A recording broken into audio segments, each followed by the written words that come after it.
First, let me thank you for inviting me to share my thoughts with you. And I must state in advance that I'll not talk about myself at all. It is very difficult to ask one to talk about oneself. But I'll share my thoughts with you as a Kenyan and as an African. I want to preface my conversation with you out of a book that I first read in 1979. I've not read the book since, but I remember the book very well. This is a book written by one of the great Greek writers, Sophocles. It contains 3 books or 3 plays, which are very famous and which I believe you should know. And if you do not know them, I believe that you will find out where they are and read them this evening. The 3 plays are Antigone, Oedipus at Colonus, and Oedipus. I have faith that you have read those famous plays written long before the birth of Christ. And I want to preface, as I said, what I want to say with a conversation that takes place in the book of Oedipus. Oedipus is a Greek legend, and it is recorded in that book that it was prophesied by the oracle of Apollo that Oedipus would kill his father and marry his mother. And when he was born, the parents threw him into the wilderness that the prophecy may not come to pass. Unknown to them, the little boy was picked up by somebody and brought up, and in his adulthood he heard about the story, and he tried to run away from home. And as he was running away, he met an old man and killed the old man. Little did he know that that was his father. Of course, the story then says that he went into the kingdom of Thebes and he saved the city by solving a riddle. And the prize was that he was allowed to marry the dead king's wife. Little did he know that the dead king's wife was his mother, Jocasta, his father having been King Liars. Then tragedy started striking in Thebes. People were dying, bad things were happening, and he himself decreed that whoever found out what killed the king would be exiled from the land. And of course, one of the seers of Apollo said that he was the one who had committed the crime, and he was exiled.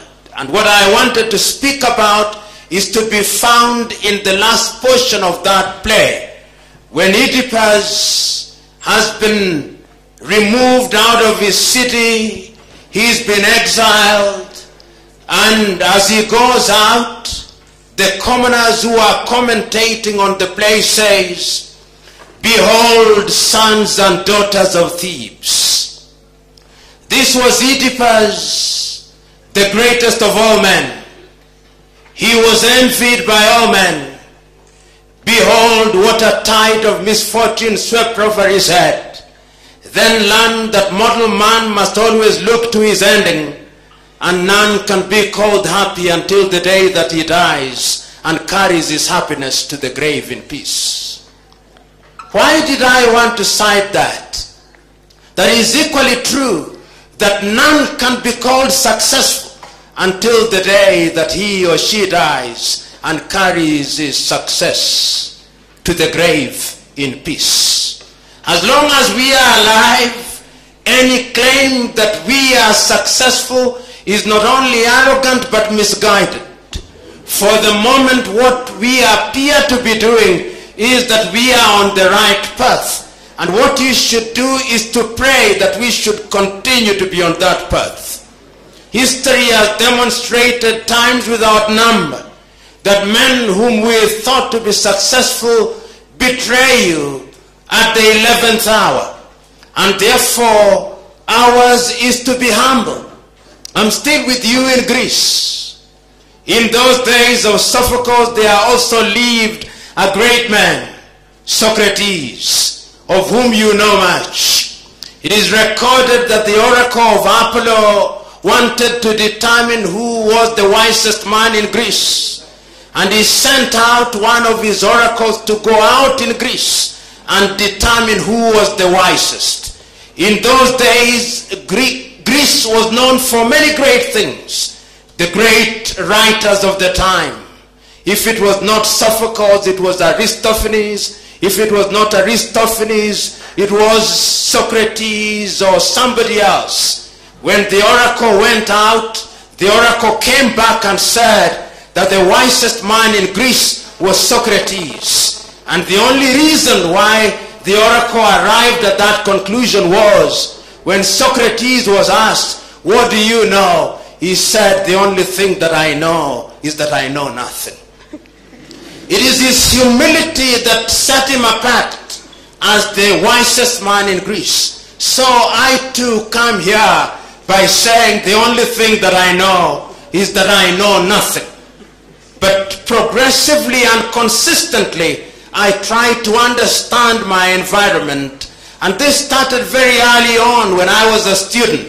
Nowadays I see students of Nairobi University. I was in 1984 and 1985 the chairman of the Students' Organization of Nairobi University. And when I campaigned to be the student, I did not spend a single cent. Today, I hear that students spend 10 million and I wonder why. In other words, I'm trying to say that there is an ethic which is perverted, which now controls not only our country but our people. Last year, I was in Dar es Salaam. I was invited to Dar es Salaam to help some of my colleagues there with the constitution which will be subjected to referendum in Tanzania next month, hopefully. And as I was traveling at the Julius Kambarage Nyerere International Airport in Dar es Salaam on my way back to Kenya, I had my bag. I had liquid in my bag. I wanted to check it in, to carry it on rather. But they told me I had to check it in. It was not padlocked. I went to a young man who was selling padlocks. And I told him I wanted a padlock. And he asked me in Kiswahili, "Unaenda wapi huko?" And I said, naelekea jijini Nairobi. Asema, wa Kenya, wezi hao, nunua kufuli mbili.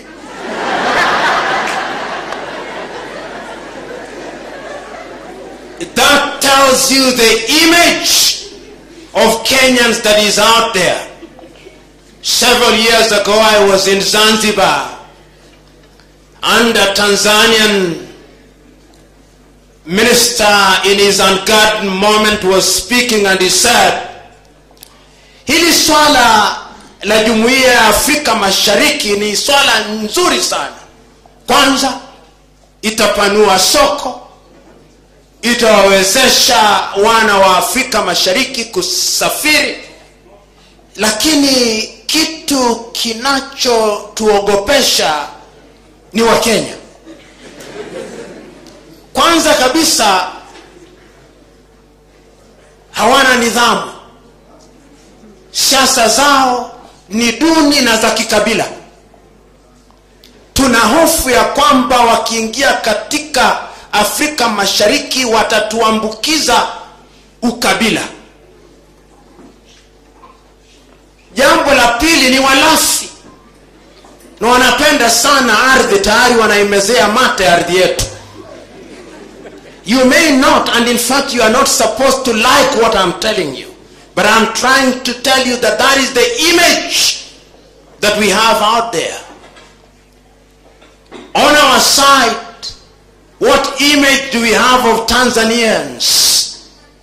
Lazy and polite. Polite. Equally of Tanzanians or Ugandans. But the question is, we claim to be a Christian country, 80% Christians. But whenever I go to church on Sunday,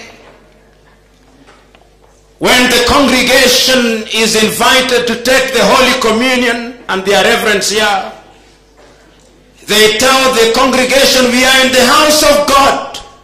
But ladies, carry your bags, because there are people who may steal. Even in church, we steal.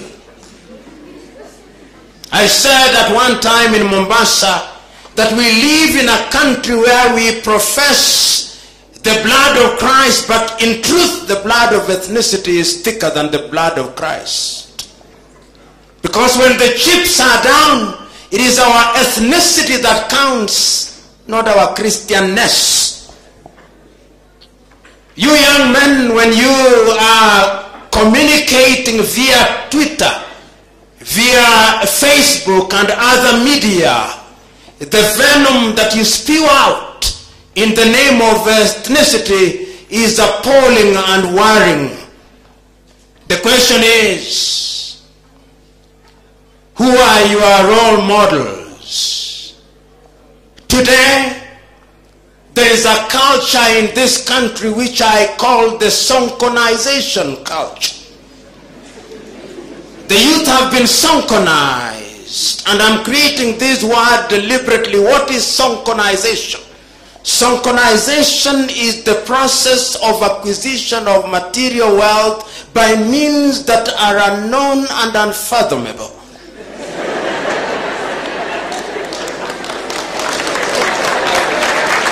And once it has been so acquired, is to distribute that wealth with abject abandon in order to entice the people whose only desire is to acquire wealth by whatever means. Today, that is what dominates in this country and what dominates in Africa. And one of the most difficult things to be in Kenya today is to be truthful and to be honest. If you speak the truth and if you are honest, it is very difficult to survive in Kenya and in Africa.